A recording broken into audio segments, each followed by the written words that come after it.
let's say that was an expensive trainer to go to, I didn't learn a lot about like hockey training specifically, right? Like I figured a lot of that stuff out on my own after I stopped going there. Why don't you start off with how was the game last night? Unreal. I know you like talking about that stuff. Unreal. And 8-1 is I'm not gonna say I was surprised, but I like North Bay is a good team. Like they're a good team. So when I was looking at the scores, I'm like, what? This could put up 5 in the first period.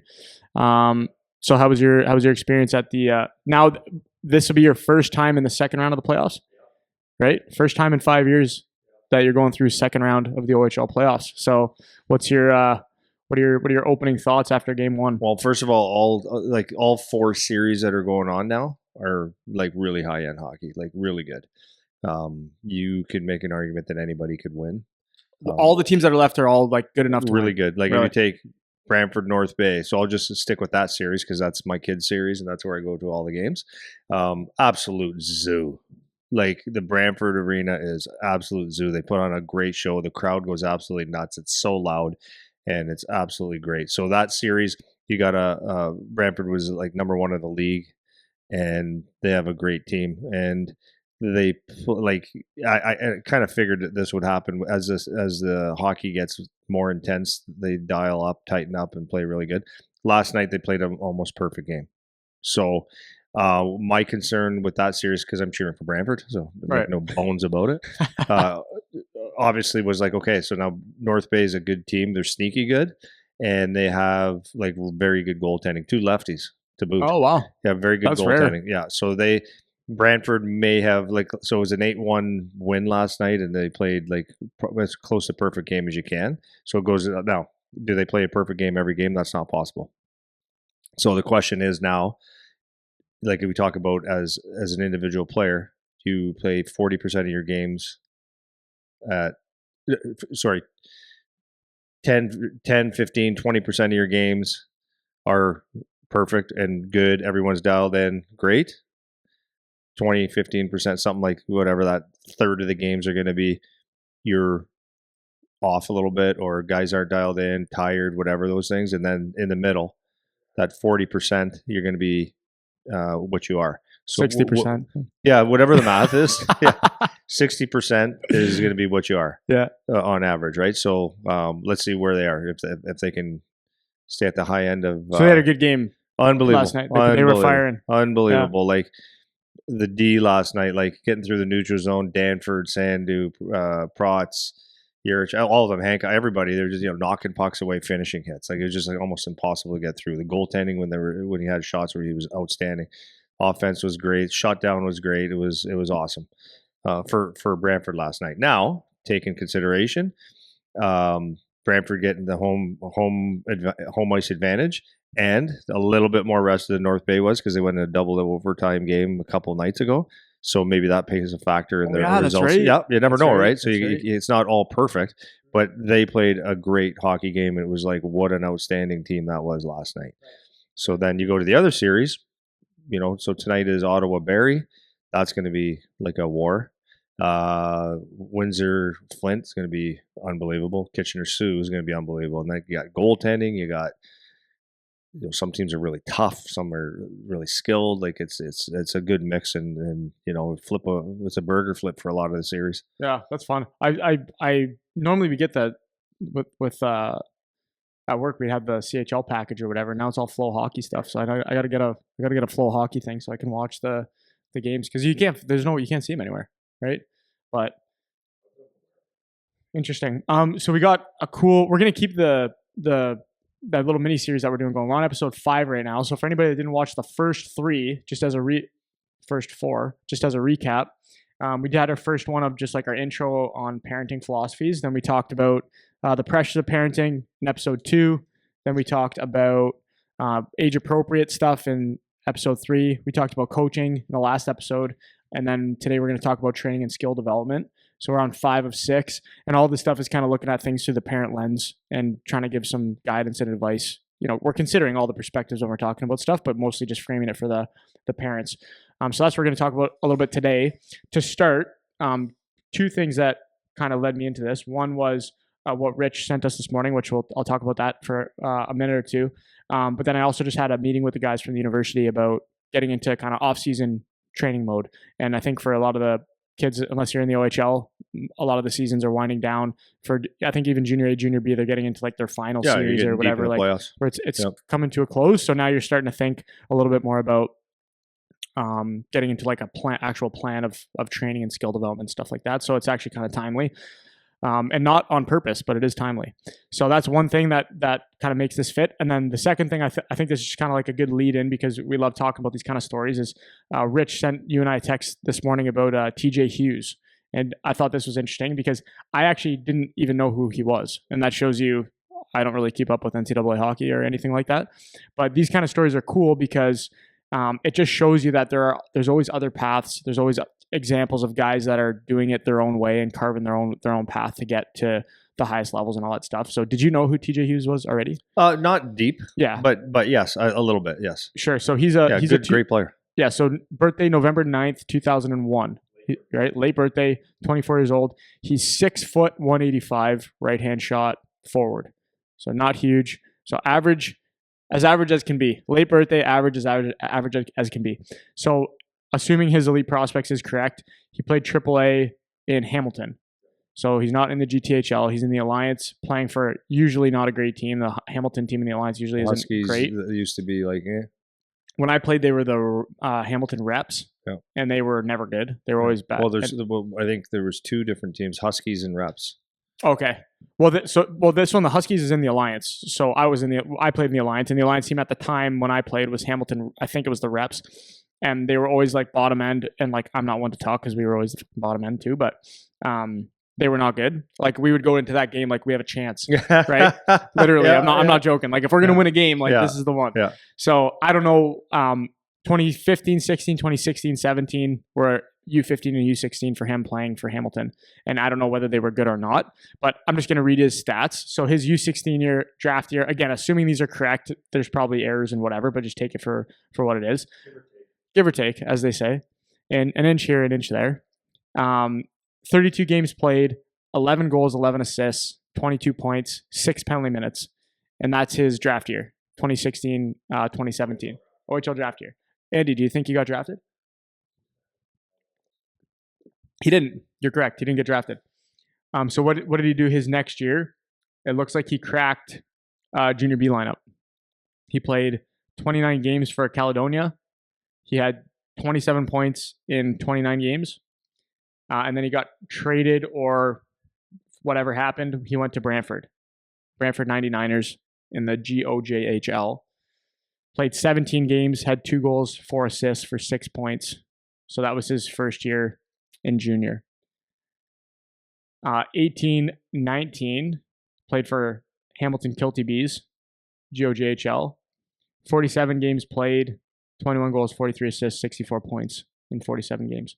So he's on his third junior B team in 2 years, undrafted, and has just cracked a point a game in his second year of junior eligibility. He played 1 game up for the Burlington Cougars in the OJ. From there, he went to Brooks, Alberta Junior Hockey League, Brooks Bandits.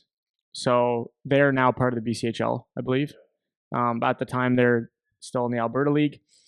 58 games, 13 goals, 23 assists, 36 points in the Alberta League. And the Alberta League is not like a top end junior league, right? Like in Ontario, maybe this is not exactly right, but it would be, or not Ontario, in Canada, it would kind of be like outside of the OHL, BCHL, Alberta, maybe the OJ-ish,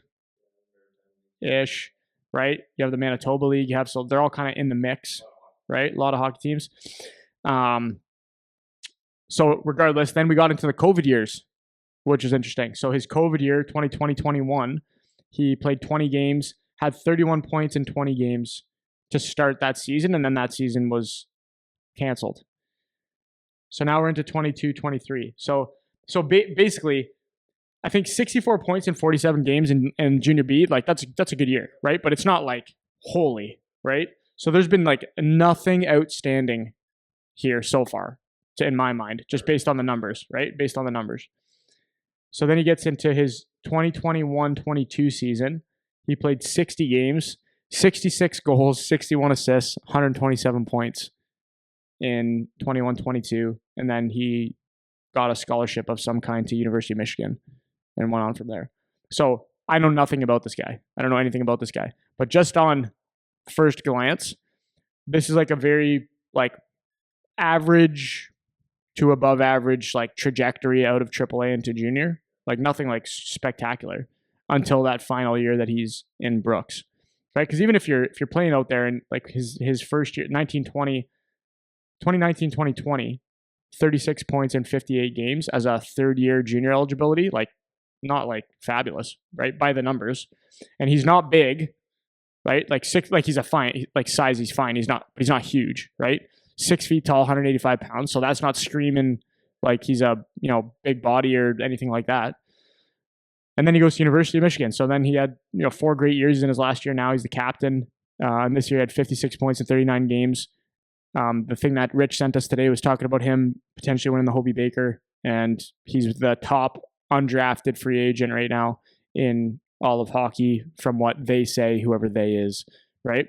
So I guess kind of for me, those are nice stories to shine a light on. Sign somewhere, or is he going? He hasn't signed. Okay. It's like they think he's going to sign after the NCAA is like done. Oh, okay. Which I don't think it's. I don't know where they're at. I think it's like right now. Is it the Frozen in Four? Vegas? I think. Is it? So whenever that is like done, it's expected that he's going to sign with somebody. So Rich sent us a little like thing from X on it.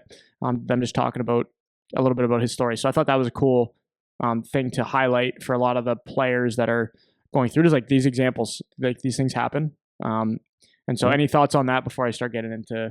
It's I love those stories because it's just a classic example of when people get really, really excited about a hockey player at 14, 15, 16, 17, 18.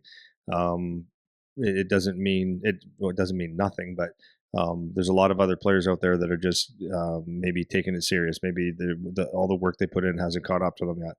But it's persistence, man. Persistence and probably figured out a way to contribute, probably learned the game inside out, right? Probably had a lot of good habits, and then all of a sudden all those habits turn into sometimes into points. And he waited his time, earned a spot, earned it big time, and there you go. And that's that's the message for everybody. The question I would have, like when people say keep going and keep working hard, it's like, are you actually doing the work, right? That's the biggest thing that people say they do the work or they want it and all that stuff, but actually do you do the work? So I'm guessing he played, loved the game. That's number one. He probably just loved the game and wanted to get something out of it, but he loved it. And not getting drafted and going through like the going through it the hard way was probably, there was days where he was like upset, but it didn't deter him from doing the work, and it somehow motivated him to continue to do it. I would guess based on that trajectory that he put this time into the gym. And if you look at like you said, that COVID year, his numbers jumped from average to like, wow. Part of it's just getting older, but I would assume that he put some time in the gym and doing all the stuff that, he didn't suck his thumb. He went out there and did the work. And I would assume that he looked at video of himself, and I would assume that he learned how to be a team player. And I learned all the intangibles that you get, and did the actual work, though, where a lot of people don't really do the work. They think they're doing the work, but they don't. And what does that mean? Well, there's a lot to it. I mean, it's not just stick handling and shooting. It's learning the game and being dedicated to it. And obviously this guy, those are hard. That's a hard thing to do, though, right? Like, as you know, because you were kind of that trajectory too.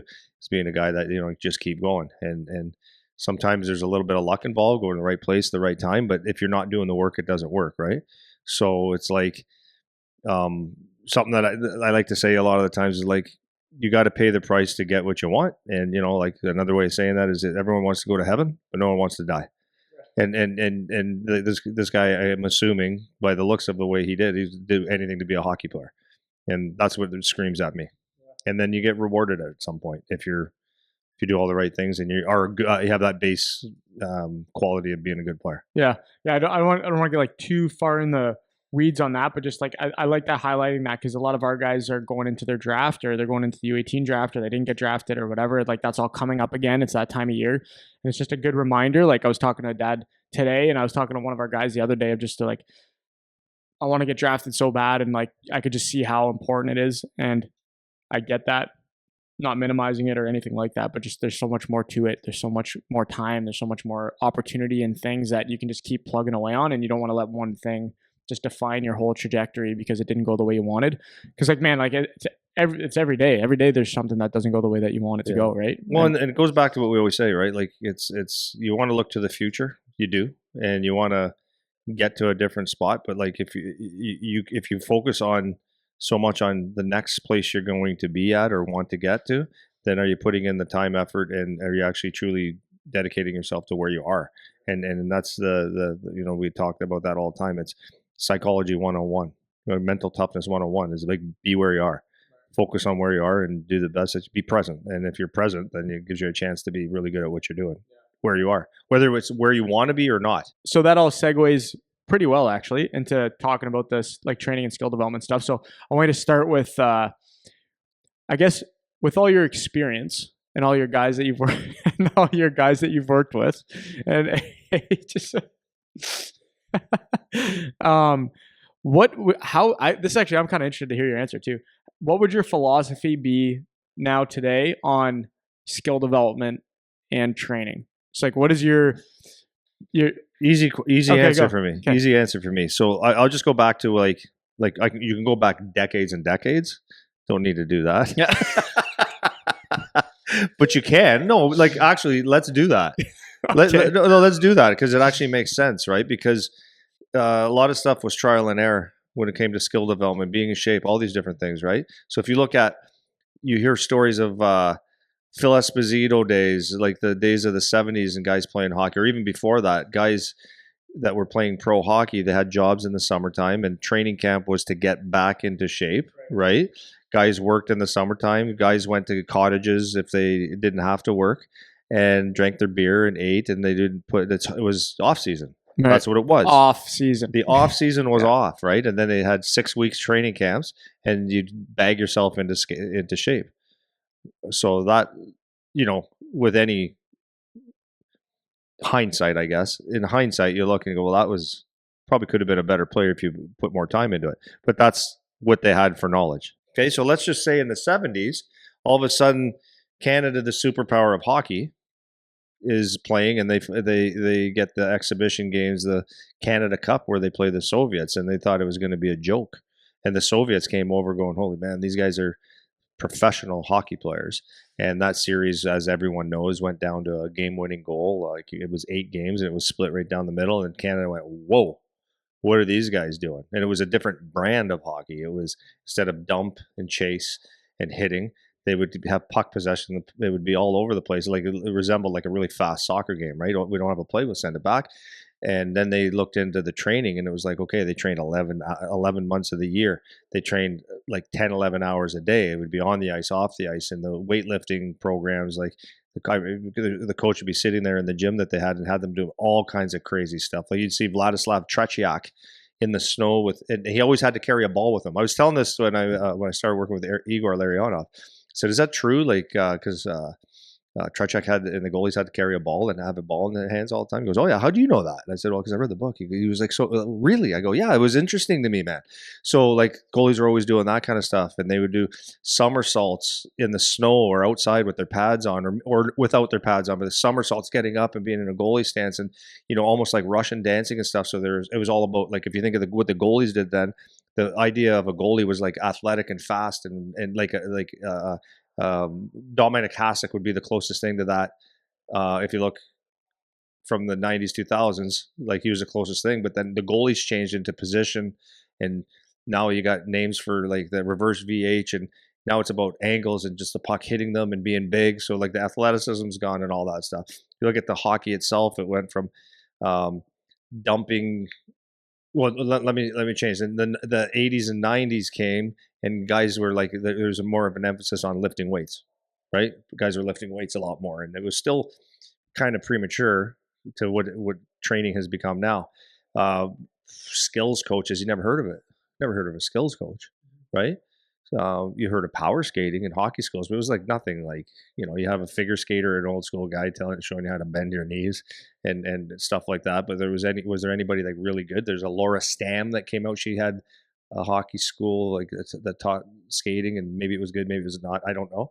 Then you come to the 2000s, all of a sudden that's where I started and where I saw a gap. That's where I built my business. Is I was looking at hockey players and I'm like, okay, why can't you do this? Like, you should be able to do this. There's so much, because the 90s in the NHL was like, you had all like a lot of tough guys. Like 80s and 90s was like wars on ice, roars on ice. And then so you had to have the toughness, and it kind of just geared into like there was a transitional thing, I think, where it was a skill guy would come along and it'd be like, wow. So that's where a gap that I saw was like, why can't a guy shoot properly? Like, why does it telegraph so much? Why can't they do this and this? And I saw a gap. So that's when I started doing my training, and it was different. Like, at least in my area, it was different. And you were teaching like some individual stuff because everything was just so, you can show them some like how to be a little bit more creative and how to like not be individual, but like within the game that you're playing, you're still teaching how to hit and forecheck and all that stuff. But like, how can I be a little bit more creative? How can I have better puck skills? How can I shoot better and hide the puck when I'm shooting and little things like that, it was a need. And then if you saw, not because I invented skill development, that's not what I'm saying at all, but that kind of like, there was obviously a lot of people kind of looking the same thing, seeing the same thing. And it was needed. It really was. It was needed. Like, so people caught on to that, and then it really caught on, and then YouTube and all that stuff came out, and then everybody had skill coaches. Like, you can't now it's to the point where everyone has a skating coach, a fitness coach, shooting coach, and go on and on and on, stick handling coach, mental strength coach. Like, it's crazy now. And it's all individual based. And what you've seen in the hockey is that what is like, I was talking to a scout from Utah last night, and I said like the individual stuff is like uh, crazy, and I said like, but you guys, we were talking about Team Canada a little bit, and what I said is like, well, we all say it, and you say it, and Team Canada says, we got to get that old school hockey stuff. So what I'm saying is we went so far away from being the hockey players that we used to be that it's refreshing, or it's like there's such a huge desire to have someone that plays a 200-foot game that can check, can be a team guy, that get away from the individual skills and just like carry the team like from a team perspective. So the skill development has changed. So in my opinion, over the last at least 5 years, like at least maybe a little bit longer, with the drills and the skills that people were spending so much time on and still spending a lot of time on, are not irrelevant, but they're not as important as you used to think, because now it's like kind of changed again. So if you're a player that, in my opinion, that is just out doing skill stuff, well, then you'll watch a game and you go, yeah, well, skill's only going to get you so far now, because now you have to have some toughness and you got to bring a different element.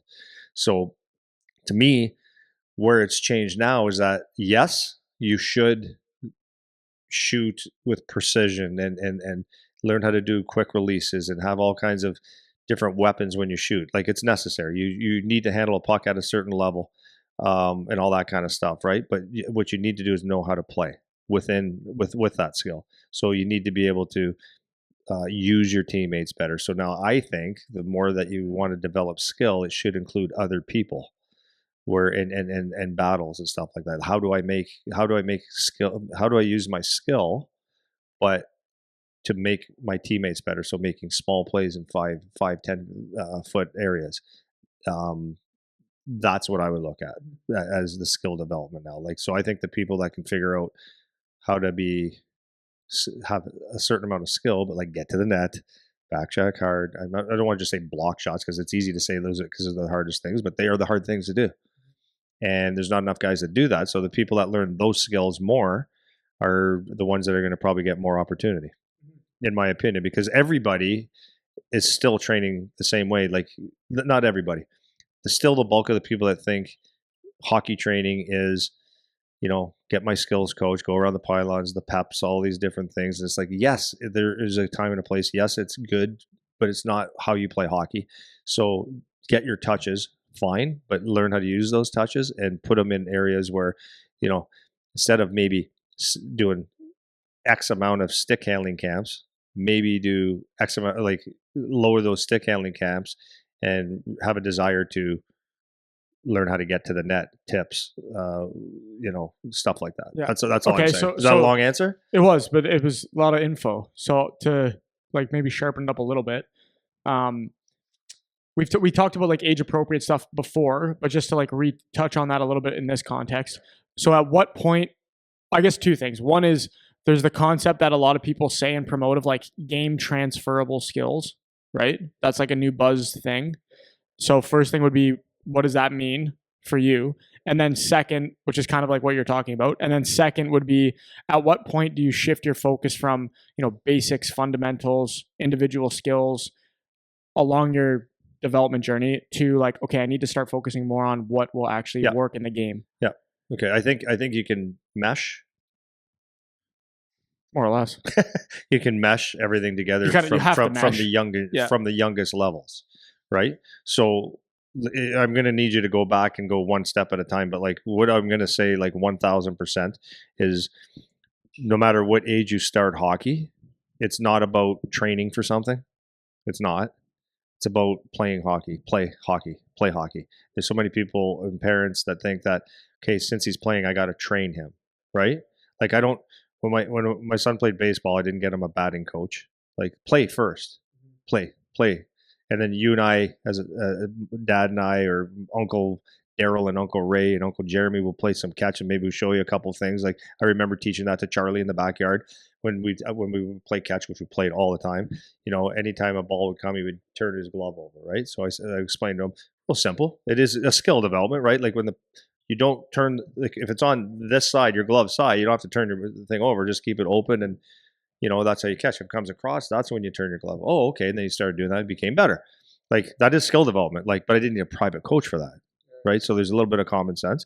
But when you're young, play. Don't worry about skill development. I think the biggest skill development is going to come in kids play to a certain age. I'll leave that part at that. And you can take it to the next part. So couple things. While you're thinking of that, I'm thinking of like an example, a comparable. A lot of times when kids learn language, they figure out English just by being around English, and then you teach them the rules later, right? It's like that. I know like learning French, because I had to take French all through school until grade 9. I didn't learn anything. I never learned anything. And like I think that kind of is a parallel, and like learning skills is like you have to be in the environment and my point of this is that you get a base, which is something you always say. So I wanted to go back to that is, you get people, we've said this all the time, people come in for shooting lessons. It's like, there's nothing to teach yet. You can't lift the puck. You can't barely hold your stick. The puck's too heavy for you to do anything. It's like, you need to get a base of being able to shoot, and then we can start to tweak. Now it's like people will make an argument of, well, you're going to learn how to do it wrong. It's like, okay, everybody, when you learn how to do something, it's not going to be perfect when you first learn it, but you can't just right away get the technique if I show you from day one. It's like you have to be able to do a certain level of the motion and the action before there's something to actually tweak. And I think that's super important. And that goes with the play stuff. But going on that, this is why I'm so adamant on telling parents, like, don't get too hung up on it yet. Because I just go back when I was a kid in the 70s, right? 70s and early 80s, before I became a junior hockey player, I had the desire to learn. My parents never ever told me, and that's the bulk of the guys did that. So yes, I shot pucks like crazy. Was it wrong or right? Well, it turned out to be right or proper, but the reason it was proper because I practiced my ass off. Okay, so what if I practiced the wrong thing? Well, I'm not going to say I was dumb or smart. I was curious. So my passion and my love was hockey. So I would watch hockey. And when I would watch Marc Messier or Guy Lafleur coming down and doing a slap shot, I watched that and I said, oh, I want to do that. And when I watched it over and over, I would watch him shoot. I noticed how he shot the puck. So I would pay attention to, as a student, no one telling me, oh, he comes in and skates, the puck is kind of here and he shoots and he follows through like that. And you imitated it. So I imitated what my heroes did.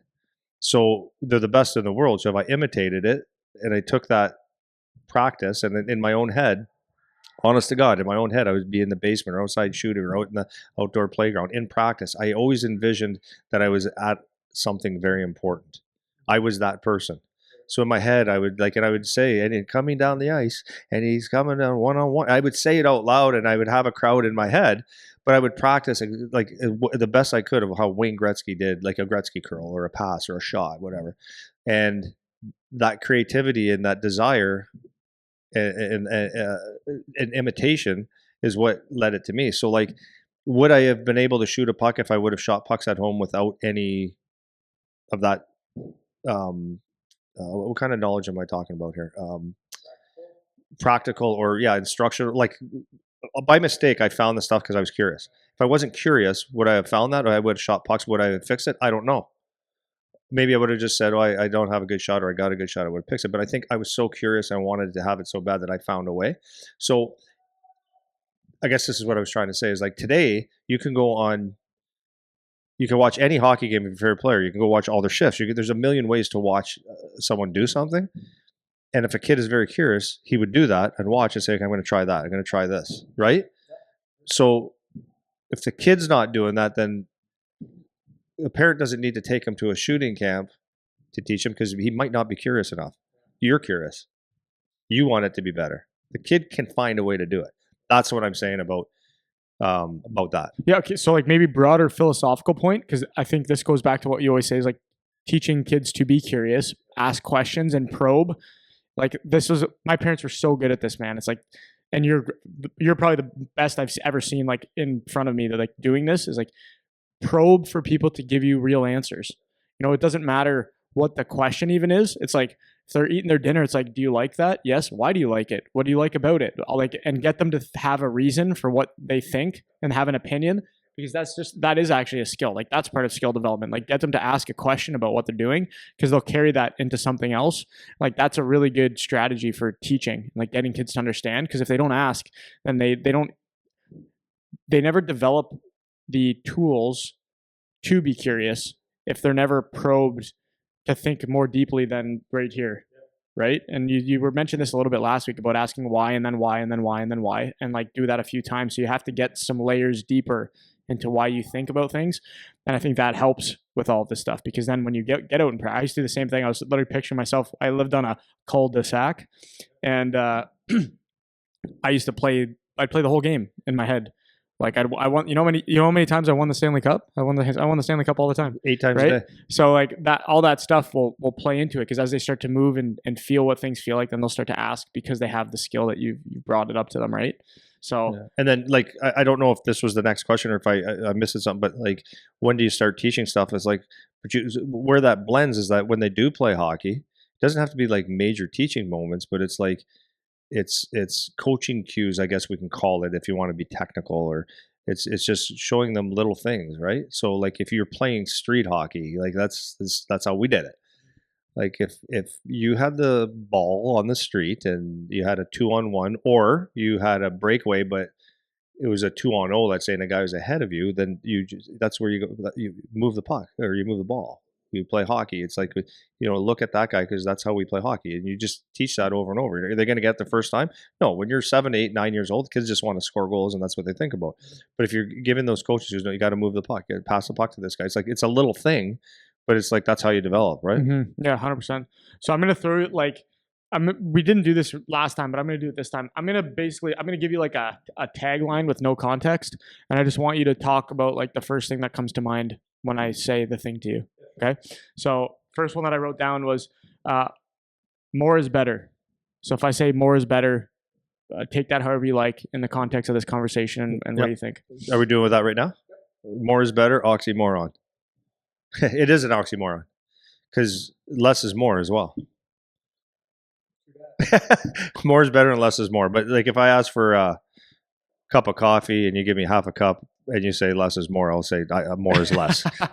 But okay, so more is better if more is what you truly want to do and that's what you just can't stop doing it. And if it's unstructured a lot of the times, right? So I'll never tell a kid that loves hockey and wants to just shoot his pucks all day. I'll never say, well, if you're doing too much, that would be wrong. I would never tell a kid that you watch too much hockey if that's what he truly loves, right? That's more is for sure better. If they're choosing to do that and they put themselves in environments and they're learning and they're practicing, like that's just a skill, whether they're hockey players or not. So more is definitely better in those circumstances. More is not better if everything is a structured thing. And this is what we're basically talking about in today's world, is that more skill coaches is not necessarily better. Some is good. More is not very necessarily better because, again, like just from the very basic thing is like you're teaching individual stuff, which is good. But when you go out for more and more and more, are you giving it? Are you putting in the actual work that you need to do? So it's like if this is a philosophy with lifting weights, right? Is more better? More is awesome, but quality is better than quantity, 1000%. Rest is a weapon, right? It is, in fact, it's your biggest weapon. In fact, if you work out more and more and more, you're going to get results that are, well, injury prone, overtraining, all these different things. So more is not necessarily better. More of the right stuff or the right amount of stuff. So I would really, truly, if I was redoing my whole life, I would really, truly dedicate X amount of time to it. A lot is good, but I would dedicate X amount of time to, cardio or speed, like whatever. Like, so you're 10. What does that mean? You go for jogs. That's really good for you. Going on a football field, doing some sprints. It's really good. It doesn't have to be 8 sets of 4 or whatever. It's just go do something. Explore, right? Explore and get good at being an athlete. Shoot your pucks, but I would like when I was old enough to, if I was old enough to actually, okay, well, how do I make myself better on the ice? Like in today's world, I'm talking. Maybe I would do a skill session a week, but it would be quality, like big time quality. It would be 1 hour, and my practices, my games would be focused, hard work, so that I could be hungry again to go on the ice. So I wouldn't want to be every day. Now, that wouldn't say that doesn't mean like back when I grew up, outdoor rinks, that's where I spent all my time, or street hockey. That doesn't mean don't do any of that stuff because that's just fun. So focus training, less is more. Less focus training, quality, less training, but focus training with a purpose is way more important than more is better. Sure. My second one was going to be quality versus quantity. Yep. Which, do you have anything more to say on that, or can you kind of touch on it a bit? But you can say more on it. Yes, you could like this is where if you're shooting wrong, it depends on the intent, right? The intent makes a big difference. If you're doing it just to have fun and you don't really care, it doesn't really matter. But if you're like actually trying to get better, then quality is better than quantity for sure. That's it. That's it. Yeah. I wasn't sure if you had more in there. Well, I do, but I'm going to go and flip this thing around, and I'll be confusing myself. but like no, but seriously, like okay, so like I get in those traps even as an adult who knows better when it comes to areas of times in my life where okay, let's get back in shape, like let's tighten it up a bit. And then where's the first place I go? The donut store. No. I'm getting in shape. Yeah, right. The first thing I go, okay, no beer. Cut this out. Cut this out. Everything. Get this. Like, and all of a sudden, okay, get this. Get an extra cardio in. Get this, and the next thing you know, it's like you're all in or you're all out. It doesn't have to be that way. But what really works is number one, and this is the other thing: quantity, quality, too much, too little. Consistency. If you rather have someone do an hour a day than every day or 6 days a week, then 3 hours or 6 hours a day once in a while, and just get motivated and unmotivated, right? So yeah, that's what I would say about that. Okay. Kids drive the decision making. The kids drive the decision making, or the player drives the decision making. I need more than that for a keyword. Like, what are your thoughts on is that the case? Should that be the case? Is it the player's job to decide what they are and are not doing at what point? Any which way you want to go in that. What age? Doesn't matter. Anything. Just however. What are your first thoughts? That's the game. What are your first thoughts on it? Kids. Well, I think that's a convoluted question. Okay. Because kids, are you saying like kids decide what's right for them? Is that what you mean? Sure, like kids may like Like how much. dad, I want to go to this training, this training. I want this, and this. Yeah, here's the assist. Like basically, what's the balance of the kids are the ones that are deciding what to do in terms of dad, I want to go to this coach. I want to practice this much at home. I want to go to these spring tournaments. I want to do this. I Oh, want to do okay. this. I want to Okay. do this. Okay. Versus parents, reining it in, and they're the ones that are driving those decisions and what Yeah. they're doing Yeah. Well, okay. So at any age. yeah. It's great that kids have that for sure. The kid is always, can I do this? Can I do this? Can I do this? Can I do this? There's an interest. That's good. The problem with it is that parents could get kind of caught because, oh, he's interested, I got to give this to him. It's like, okay, but are there other options for him in life? So the kids can definitely bug and ask and decide what they would like to do. It's the parents' job, I believe, in my opinion, that the parents can take that information for good or bad. So if your kid just says, "Hey, I want to go to this skills camp. I want to go to this spring tournament. I want to do this. I want to do this," it's like, okay, all those things cost hundreds and thousands of dollars, not hundreds of thousands, but hundreds of thousands and hundreds and thousands of dollars. So if you're not just doing things on your own and all that kind of stuff, you're not doing all the right things in life. I'm not just going to spend money because you want to, right? So I would like to see my kid do things on his own, and then when he asks those things, then we could have a reasonable conversation about what's beneficial, and then have these kind of talks. It's like, okay, like we can't afford to spend thousands of dollars every spring tournament and every clinic that you want to go to, or maybe you can, but then is it beneficial to you? And like, have a normal conversation with your kid. Kids can't tell you what to do because they don't know what's good for you.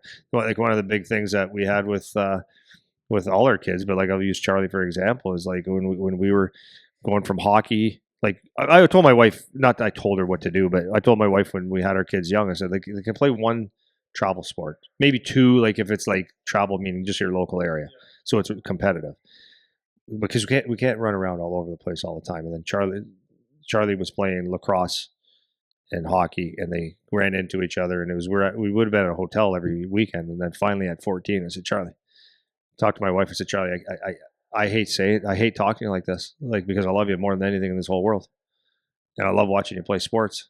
So, but we can't. It doesn't make any financial sense. We're wearing ourselves out. I'd like to enjoy our backyard, our house, our life, our family a little bit. We have to say no to something, and that's either going to have to be hockey. If that's what you choose to say no to, that's fine with me. Or lacrosse, and if you, whatever you give up, we'll give you something else, but it just can't be away every weekend. And he was like devastated, but like totally good about it. He goes, okay, I understand. And it was hard, and it broke my heart because I love both. I love watching him, and he loved it, and so good at it. Like, all the great things about being doing sports. But it's like, we can't go on living our life like this, son. Like, not that you're an asshole, but we can't go on living our life. And he said, okay, I'll stop playing lacrosse. I said, okay, what do you want to do? And he chose boxing. So that was good, and he enjoyed it, and it was great, and it was a transition, but he misses lacrosse. He always did. He loves it. But you know what? Can't do it all, son. And then my wife was the same thing. Like, she tried to put a guilt trip on me one time because we get asked basically weekly, you want to go to the spring tournament, come to this, come to this, come to this. And I said, honey, no. So the one time she goes, all the other kids get to do it. He's never had that experience. Like, are we being assholes? I said, no, we're not. We're being not. Then it turned out after a while, she goes, you were so right on that. We don't do what everybody else does, right? I knew what we were doing, and all that stuff was just taking money out of our pockets and pretending that you're doing training, but it was useless shit. Not for everybody. Like, for us at that time, it would have been useless for us. Yeah, for sure. So that goes well into like the last one. So last one I wrote down was necessity versus luxury. So in the context of the training and skill development stuff and all the different options that you have, like, what are your thoughts if I throw that phrase at you? It's a luxury. Training is a luxury. All that stuff is a luxury. Playing hockey is a luxury. But all the extras that go with it is totally a luxury. It's not necessary. So what would you say is necessary? Necessary is that you're a killer. Necessary is that you want something so bad that you're going to figure out how to do it. That's the difference. We talked about TJ Hughes earlier. I wouldn't know this about him, but I would say he's hungry as hell, and you find a way. And that's the less is more thing, right? Like you're playing at a lesser level, but you're giving it everything you got. So it's 100% luxury. Like I mean, we're talking different eras, but like when I was a kid, like we just didn't go buy pucks. We didn't have money to go buy pucks. We went and got pucks somehow, steal them. No, but like every time we find a puck, we put it in a bucket and we'd shoot those pucks. They look like someone beat them with a hammer, right? We shot so many pucks. That was it was necessary for us to figure out how to do it. That's necessary. Finding a way, and like I said a couple weeks ago, I was like, kids that have. I'm not saying kids are jerks or kids are spoiled. It's just it is what it is these days. But when you have a 11-year-old kid or a 10-year-old kid that has a $500 backup hockey stick, doesn't know what it's like to play with a piece of lumber. Not that you would, but it's like that's a luxury, man. And learn how to play, like learn how to want it, use some secondhand equipment. I'm not saying to do it, I'm just saying like the kids that have to do it, if they love the game, they're going to find a way. And those are the guys when you go on the ice, a lot of the kids that live in, not saying anything bad about anyone's lifestyle, but when you live in a great big house and you have all your meals laid out for you and everything's nice, and you go get driven here, and your parents are chauffeurs, and life is great. Like, are you hungry? Well, you'll find out one day because you're going to play against someone that is, and then you'll know what that is. So all the stick handling training in the world is not going to help you when someone wants to just out battle you every single time. Yeah, that's cool. That was good. Good answers. Yeah, that was great. So I got two more things that they probably won't take too long, but I want to talk a little bit about making an actual training plan. So like these are the considerations in my mind. Obviously, you have budget and time considerations, like as a family. Then you have what the kid actually wants to do versus what you make them do or forcing them to do, and then doing on ice versus off ice stuff.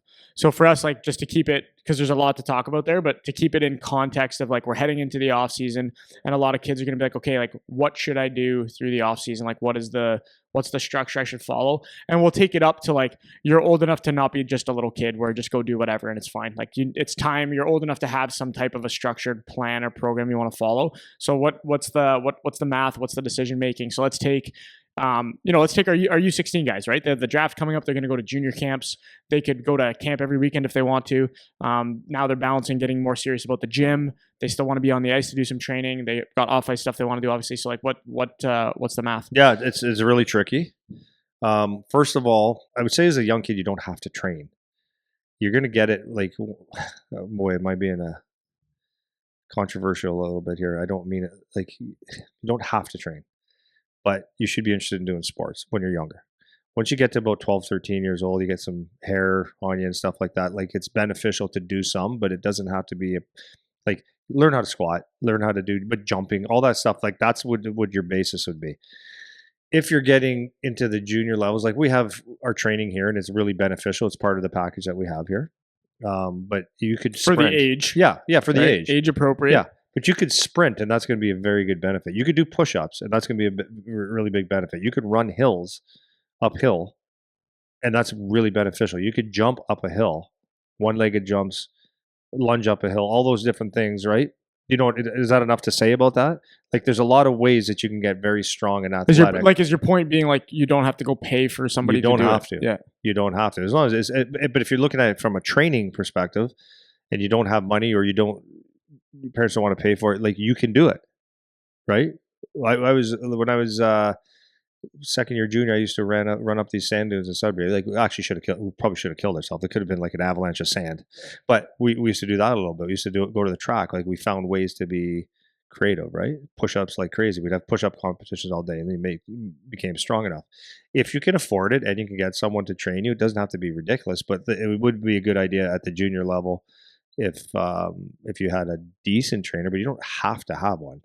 Right? Because if you get to a certain level, like they're going to start teaching a little bit how to do it right. And you know what? To be honest with you, there's a lot of kids that go in junior hockey that think they work out, but they really don't, and they pay trainers, and you don't even know if they're good or not, right? Because like the thing about the off ice training is people can talk a good game. And right, people can talk a language and make you go, okay, I didn't know what neuromuscular facilitation was, and it sounds really good. It just means muscle memory, right? You use fancy words, fancy terms, and sell it like, I get you a good, I see this in you and whatever.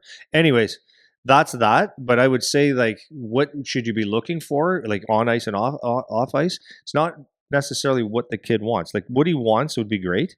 But if you're a really good stick handler and you can't skate, right? If you can't skate, should you go to a stick handling school? No, that's a deficiency. So what I think you always have to look at is, what's my deficiency? And if you're smart, or if you don't know the answer, you ask someone that would hopefully give a shit or have some knowledge. What would my deficiencies be, and work on that? So if you're not a great skater, does that mean you have to have a $110 an hour power skating coach? No. It could be good, but maybe power skating is not the answer. Maybe it is, but maybe it's understanding how to use your body properly. Maybe it's a track coach. Maybe it's getting in the gym and learning how to squat properly, or use your body properly, your core, all these different things. So it's not like what, on ice, off ice, like it could all blend. But I think it's the number one thing to look at is, what is the deficiency? So again, you can look at, let's go back to the gym, and this could be on the ice. You're a big thick kid, like you're jacked. You spent time in the gym. You're big and strong. Well, let's say you're just not that fast. Okay, so maybe you're doing something wrong. We got to work on speed, right? So maybe the gym becomes less important, and the speed and mobility becomes more important. So everything, because everything that you, like, we're talking to Jerv in Montreal, right? For everything that you exert, like if you're working on speed or strength, it's taking away from maybe endurance or something else, right? So if you put something in here, it takes from something there all the time. So you have to look at, if you're serious and you're looking at things, what's my weaknesses, and then focus on the weaknesses Yeah. to strengthen the weaknesses. I mean, Yeah. So maybe an example that I think would be helpful. So like, I never had like a whole bunch of money to pay for stuff, so I didn't have. I never got to go to like the best trainer, like most qualified guy, whatever. So I remember when I started going to, I would spend like $500 for the whole off season basically. So it'd be like April until September. He would charge $500, and it was basically I could go as much as I wanted. So I would go every day.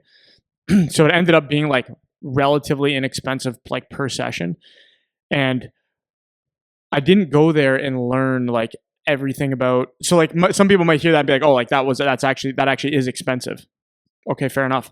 Let's say that was an expensive trainer to go to. I didn't learn a lot about like hockey training specifically, right? Like I figured a lot of that stuff out on my own after I stopped going there. When I went there, I learned how to lift weights. That's what I learned how to do. I learned how to lift weights, and I didn't learn how to do it like super technically correct either. Like that stuff I kind of figured out on my own too. But I had like a playground to figure it out, and somebody who was better than me at it showing me a lot of stuff.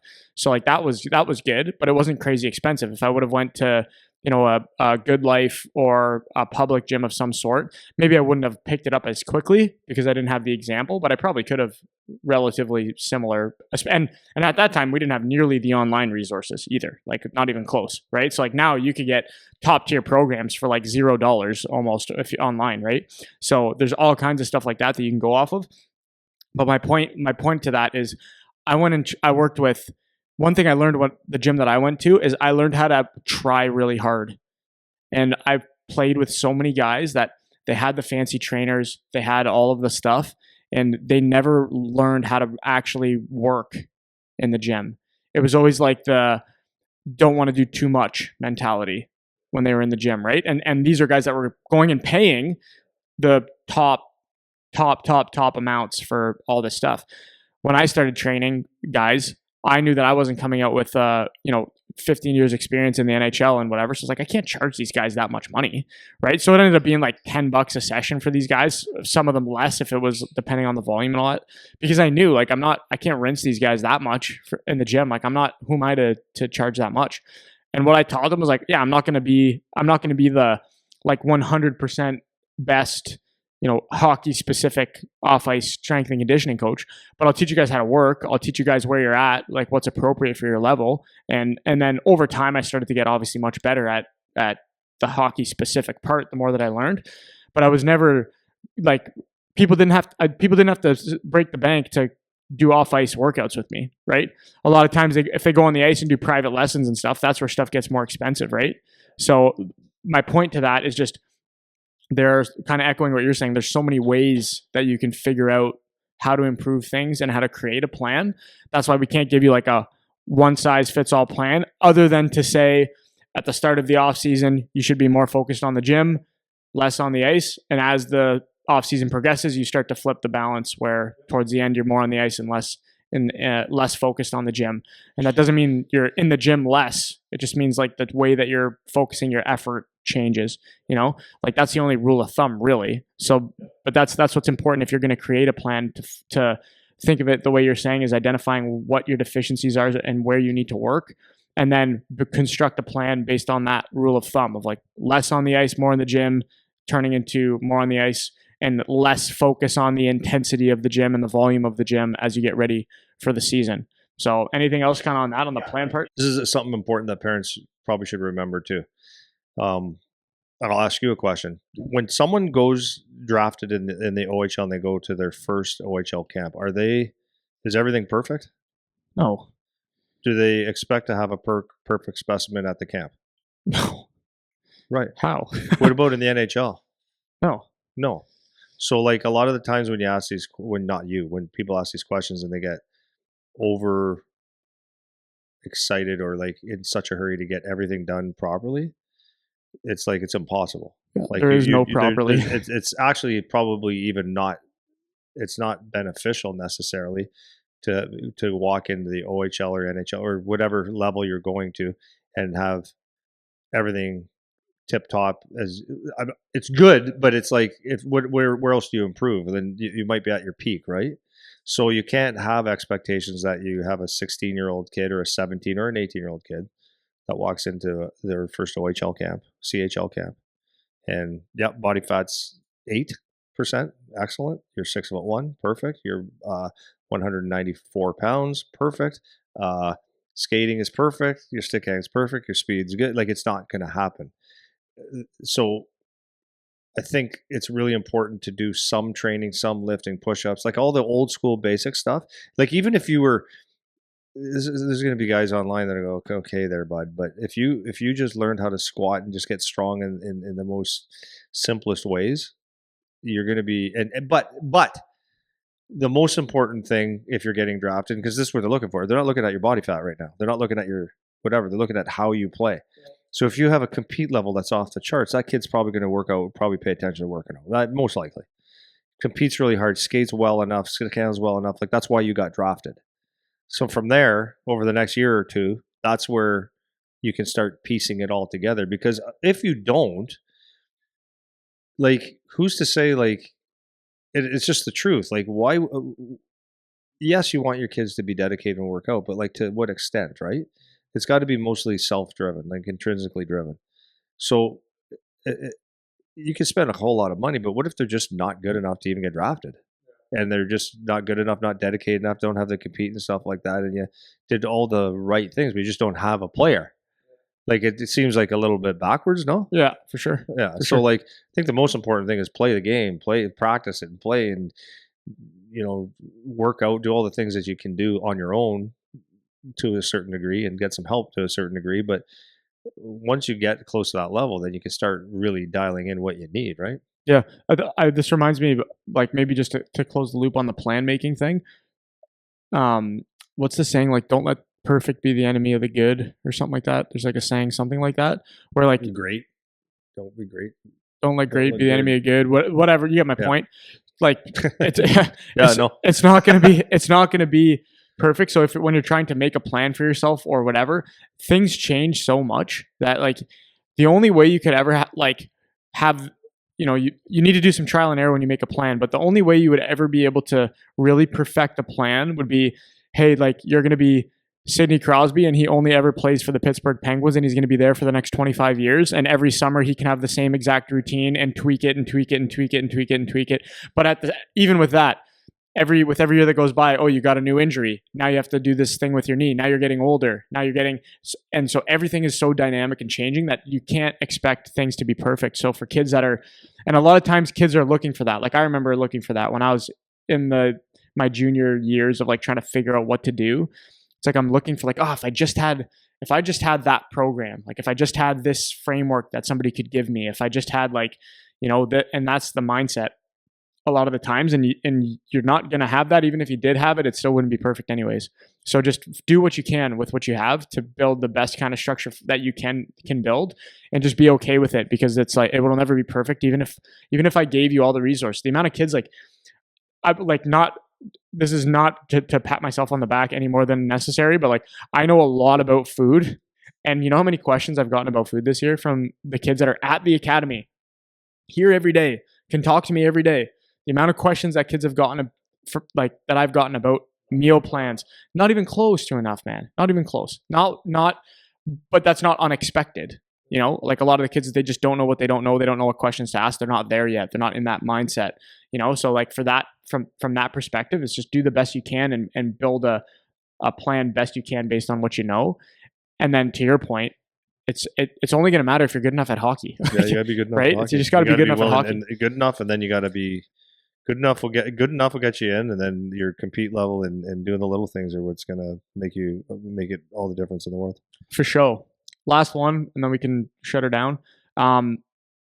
Judging, if you're going to get an instructor, if you're going to get a coach, if you're going to get a trainer, what to look for. So like red flags or green flags, questions to ask, how to judge whether this is a person that's good for you or not for you. And I mean, you could be relatively general, just on the ice in the gym. Like, what are some things to ask, to look for? Well, okay, so like I say that even with BioSteel, right? It's like one of the things I tell all the people that are signing up. It's like, I'm not doing this to capitalize on you, right? I'm doing this. It's my job, right? And you're going to come here, and I'm here to make you a better player. That's the intent of why I'm doing the training, right? Like, it's a true intent. If if I was to say, like, we need to get on the ice a little bit more to work on this or this, it comes from a place that's like, it's just honest. This will help you be better, right? If it's every time I did it, it was put $50 in my pocket, that's a different intent. So that's one thing.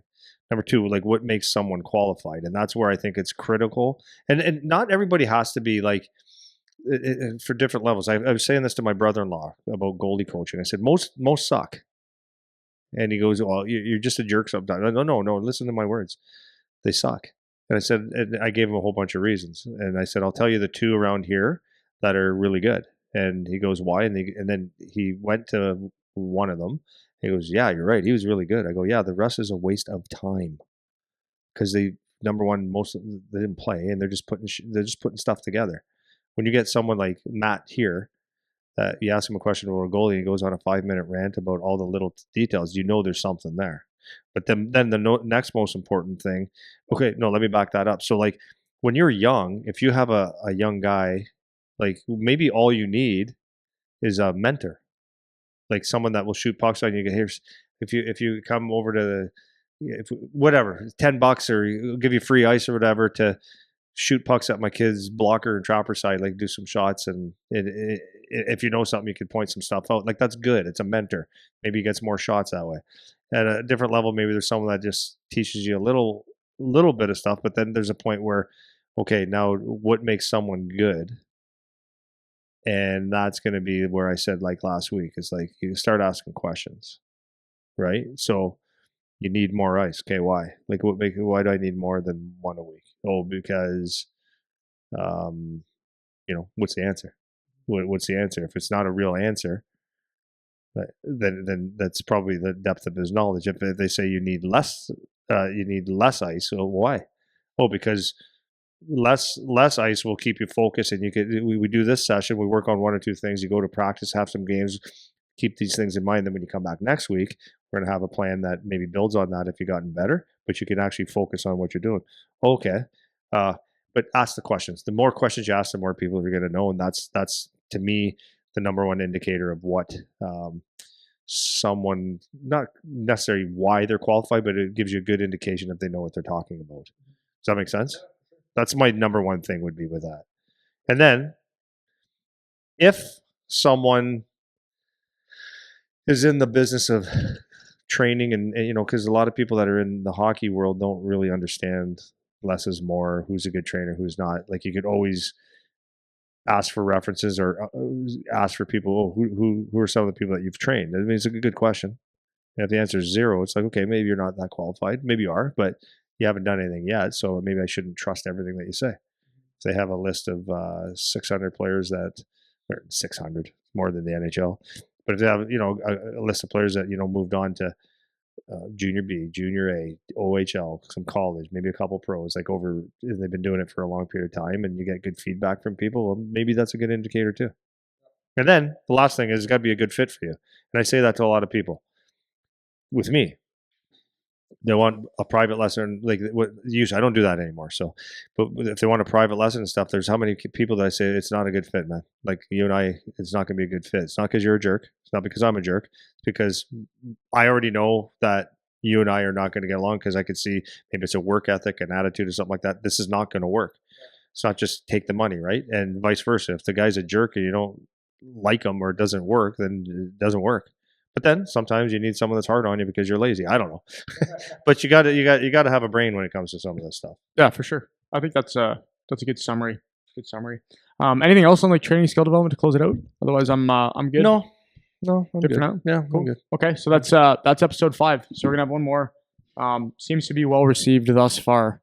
So people seem to like hearing from you. Yeah. So what's that? People seem to like hearing from you. That's awesome. So, yeah, it's good. It's good. Feedback's it's good. awesome. So, nice to hear. I like to hear from them. yeah. Okay. See you guys next week. Goodbye.